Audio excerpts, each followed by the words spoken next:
The amazing race specialists are back, and we are discussing the Amazing Race episode 2.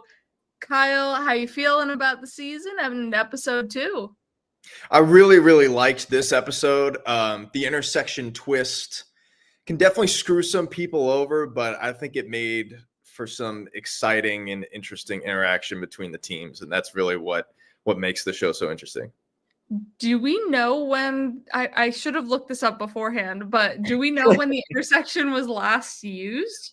It's been a long time, like 'Cause I season feel like I 16 or don't something. remember it at Yeah, all. I think it was the first season that I started watching was the last time they did it. So I Mhm. don't remember it very well last time they did it. You could have told me that this was a new twist. Yeah, right? But yeah, I'm happy to have it back. I think that Mhm. it's a lot of fun. Yeah, for sure. All right, so we're in Hong Kong and we're going to Osaka, Japan, and this whole episode is an ad for Expedia, so make sure everyone book through Expedia. Unfortunately, the specialists do not have a code or a promo with that, but I miss the um, Travelocity gnome.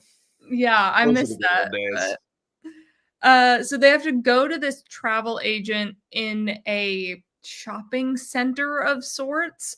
But a few people aren't able to find the correct agent. They go to a different shopping center and have to like find their way. But the main flights here are a 6:30 arrival with no layover, a 6 arrival with a layover, or a 7:55 at the latest time.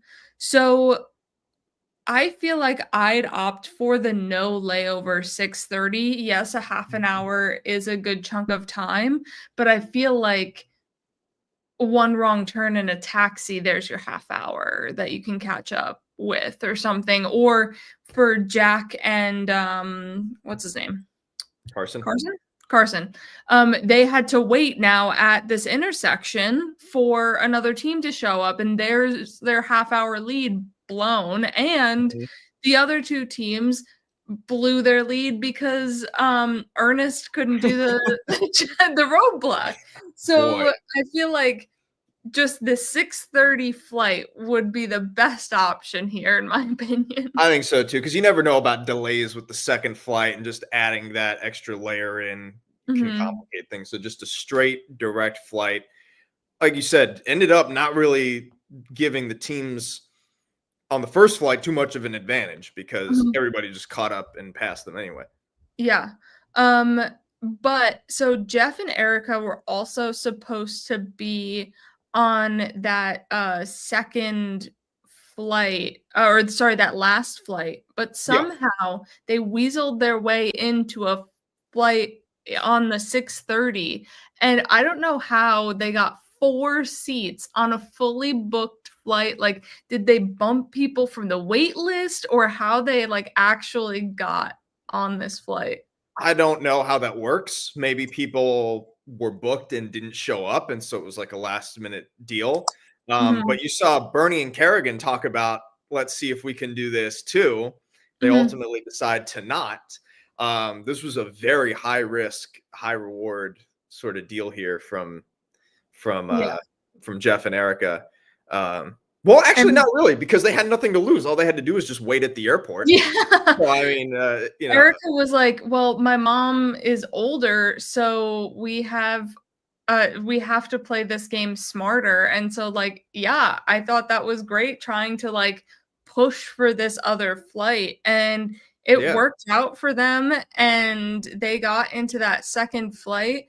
Um but now we get into Osaka and they have to go to the Namba Hatch, which is where they get their route info to go to the roadblock.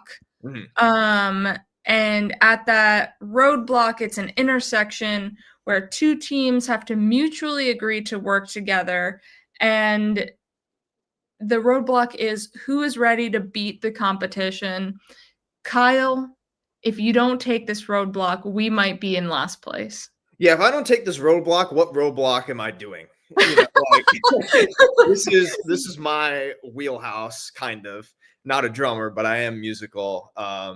No heights involved, so Yep. Your feet um, firmly on the ground. yep.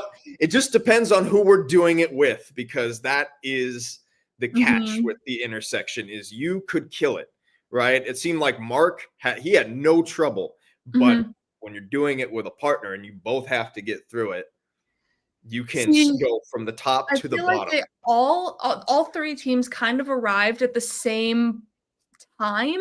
So if I were them, maybe I would go more towards, Jack and Carson, but Yeah. they had apparently agreed the first 3 teams, the first 2 would pair together at this intersection, and that was a choice. They made the choice, and there it is. I mean, there's no way to know that Ernest was going to be this bad at the Yeah, that's true. challenge. Like, this is a challenge you don't know who's going to get it and who's not going to. So they got it at the 17th attempt. Yes, 17 attempts. They got their first, finished dead last, way after everybody else. Yeah. I mean, if you don't get this, then it's really hard to get it. And you saw like Scott and who was he with? Scott and Bernie. Bernie, yeah. One attempt, Third. right? Yeah, Third left place third. leaving and one attempt. The Yeah. last people there, they were on that 7:55 flight. Yeah. Insane.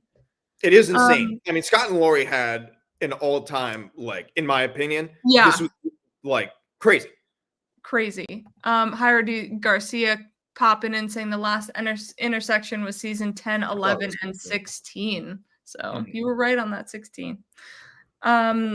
Okay, so the first people to leave were Jack and Jonathan, and they did it at their 3rd attempt.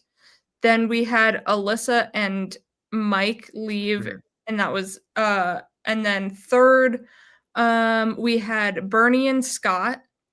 4th was who was with Jeff, Jeff? Jeff and Courtney. Courtney. Mhm. Okay. And then 5th, Erica and Holden. I noted that because I remembered to watch for it, they were on their 7th attempt. And then yeah, we have Yeah, I Ernest tried to now. write down the attempts. I missed theirs. Jeff and Courtney were 8 attempts 8 attempts. as Okay. well, but they got 4th and they left 4th, so they didn't really lose any time. Correct. Yeah. Um Overall, I think this was a fun roadblock and, like, difficult enough even if it was a solo roadblock, I feel, because Mhm. some people were tripping up, some people were the heels to their partners. So, I think this would have been an interesting roadblock or even an interesting detour too. This could have been part Mhm. of the detour.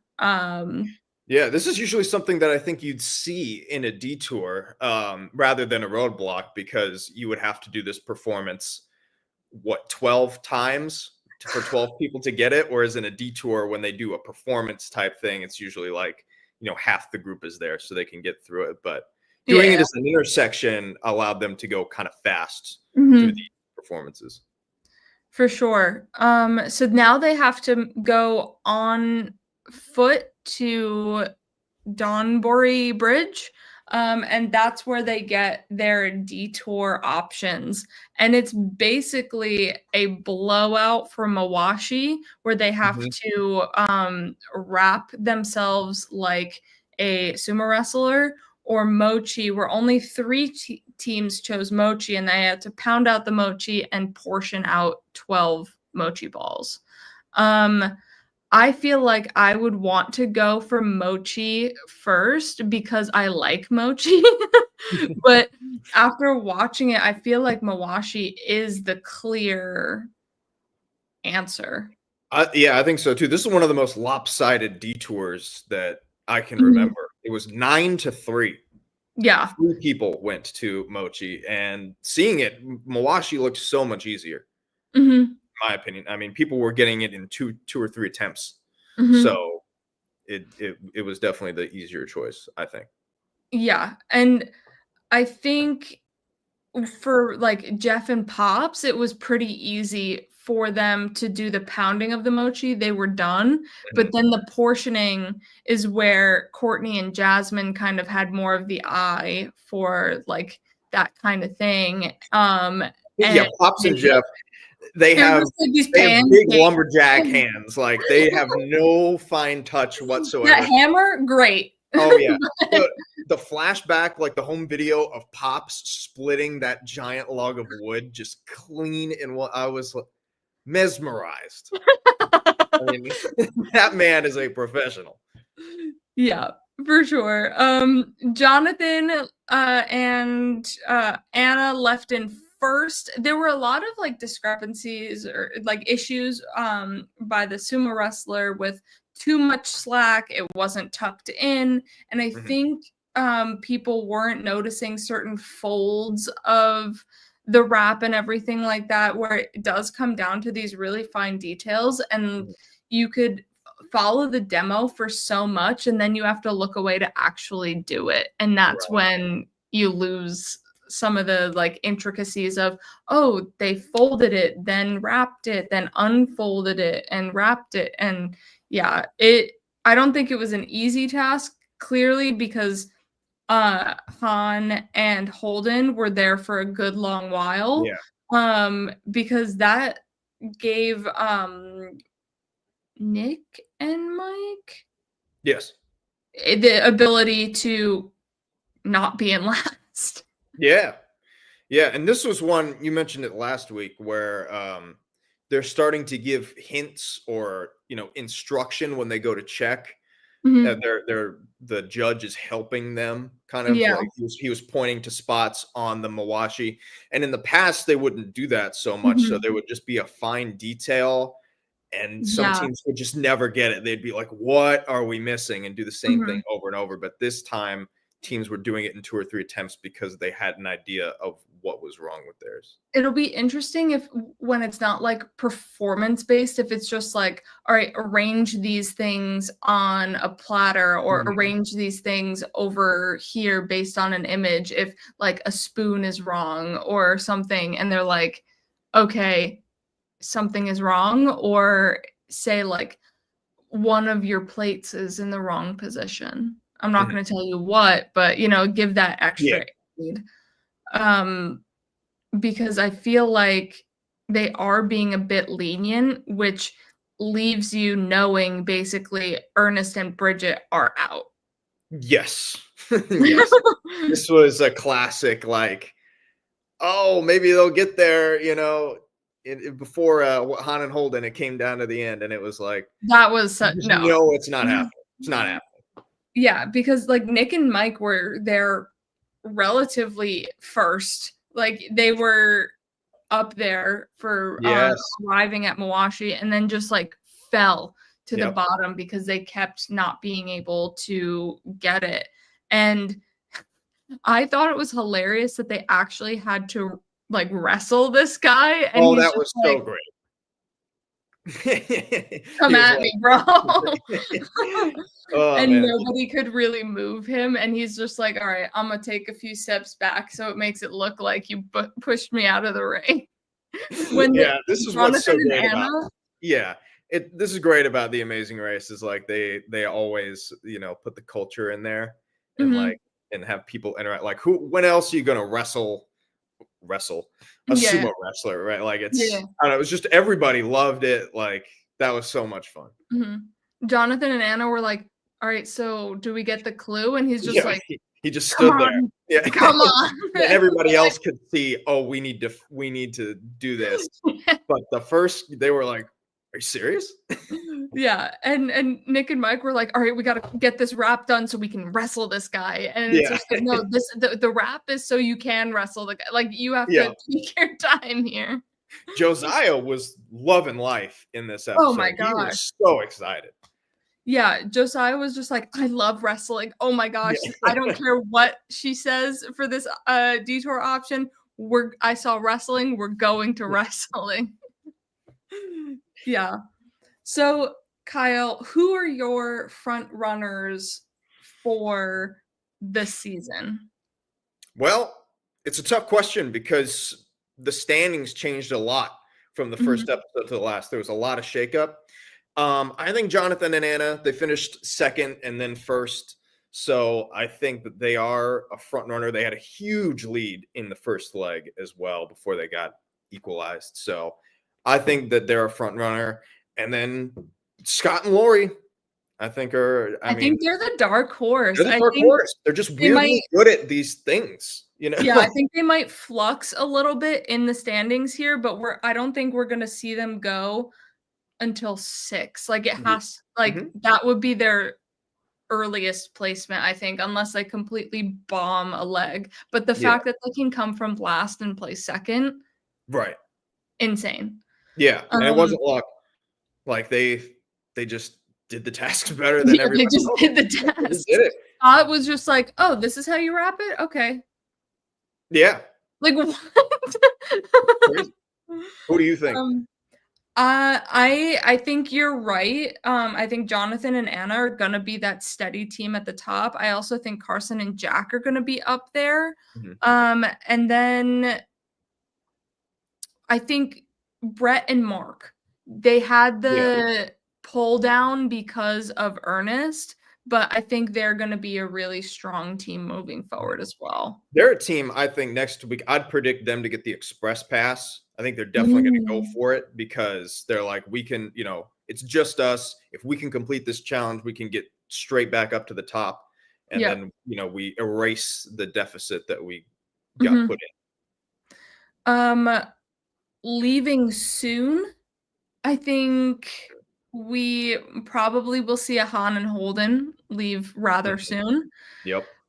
The fighting between Bernie and Kerrigan worries me. They're not a bad team, but they can't make a decision together really without like kind of blowing up or arguing. Like the whole arguing in the airport really, I think, is going to hinder their team. Yeah, they can be indecisive, and I think the successful teams towards the top, they're on the same page. They work well together. They make decisions and stick with them. And the teams that don't are often the ones that go home early. Yeah.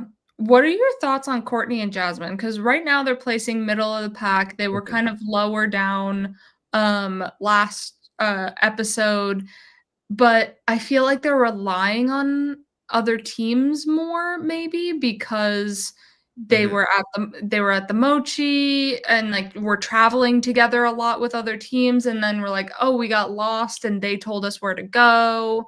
So what are your thoughts on Courtney and Jasmine moving forward? I don't have too many thoughts on them necessarily. They're in the middle. They did almost go home last week. They were the 6th of the 7 in their half the leg. I could see them slipping for sure. The teams behind them right now are Brett and Mark, for instance. Like they could get leapfrogged. Nick and Mike could have a bounce back week. So yeah, if there's a task that they just struggle with, I could see them falling behind for sure. And your winning team, your chosen love of Big Jeff and Little Jeff, where do you see them placing kind of moving forward? Do you think they're back of the Packers, or do you think they will like be middle of the road until the middle of the road is the back of the pack? I think that's it. I mean, they are dead center. They were 4th out of 7 last week. They're 7th out of 12th this week. I think 7th or 8th place. Like I think they're just going to ride steady, maybe take advantage of Han and Holden and Bernie and Kerrigan, teams that kind of fall apart maybe. But I don't really see them making up the ground necessarily to get to the top. So yeah, I'll say 7th or 8th. Yeah. And then who was your team that you're riding for? Was it Carson and Jack? That's it. Yeah. Yeah. So they're pretty good. I think they're going to be consistently at the top of the pack, but I think flux between that like 1 through 4 would probably be like where they bounce between. And it would have been really interesting had we seen Jack and Mark pair together here at the intersection, because I think they would have crushed it, and both of them would have been like in the foot race to the pit stop, and we would have had like an actual like race. Yeah. So in a way, it could have been good that they didn't pair together and like we'll try and get ahead. I think that they're a prime U-turn target, Jack and Carson. If we get one of those this season, I could easily see them getting U-turned. So they do seem very strong, but I just wonder if they'll be a team that other teams will try to like gang up on to sabotage. For sure. All right. Well, this concludes, unless you have anything else, Kyle, this concludes episode 2 of the Amazing Race.